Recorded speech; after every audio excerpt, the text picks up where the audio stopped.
Fifth generation stealth fighter jets mabibili kaya ng Pilipinas sa bansang South Korea?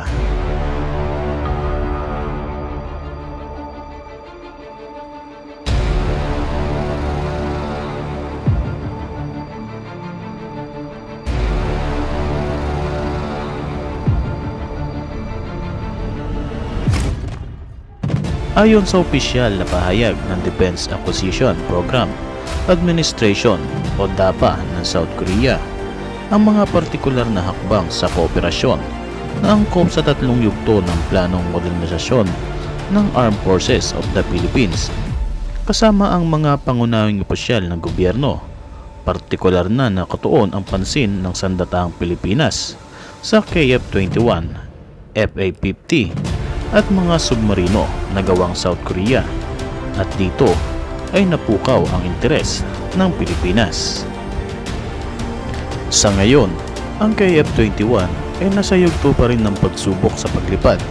Ipinapakita ng bansang South Korea na maaaring makasama ang KF-21 bilang isang multi-role fighter jets sa mga darating na hinaharap. Bagamat ang programa sa MRF acquisition ng Pilipinas ay tinatalakay pa lang, at kung mapagpasyahan ng mga opisyal na ibilang ang KF-21, ihikayatin nito ang produksyon na iayon sa mga kwalifikasyon ng Philippine Air Force para sa taong 2027 hanggang 2029. Ang pagpasok ng KF-21 sa kompetisyon para sa MRF ay nasa pagsusuri na ng Department of Defense ng Pilipinas. Subalit nauna nang isinaalang-alang na pagpilian ang F-16 Block 70 Viper mula sa Lockheed Martin na gawang Estados Unidos at JAS 39 Gripen naman mula sa Saab na gawang Sweden. Dahil sa pagsasaalang-alang sa gastos, humantong ang Philippine Air Force na tuklasin ang iba pang opsyon sa pag-acquire ng MRF, at kasama dito ang KF-21 na maaaring maging alternatibo multi-role fighter jets para sa Philippine Air Force.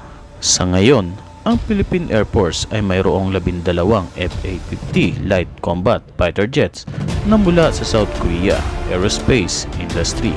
Ang KF-21 ay may mga advanced na teknolohiya, kabilang ang isang AESA radar na isang sopistikadong electronic wiper suit para sa pag-target at reconnaissance pad. 65% ng mga bahagi nito ay lokal na idinisenyo mula sa South Korea. Ang pinal na desisyon sa pagkuha ng mga bagong jet ay nananatiling nakabinbin, ngunit ang KF-21 ay nagpoposisyon sa sarili bilang isang seryosong kandidato upang palakasin ang air defense ng Pilipinas sa harap ng mga hamon sa pinag-aagawang teritoryo sa West Philippine Sea.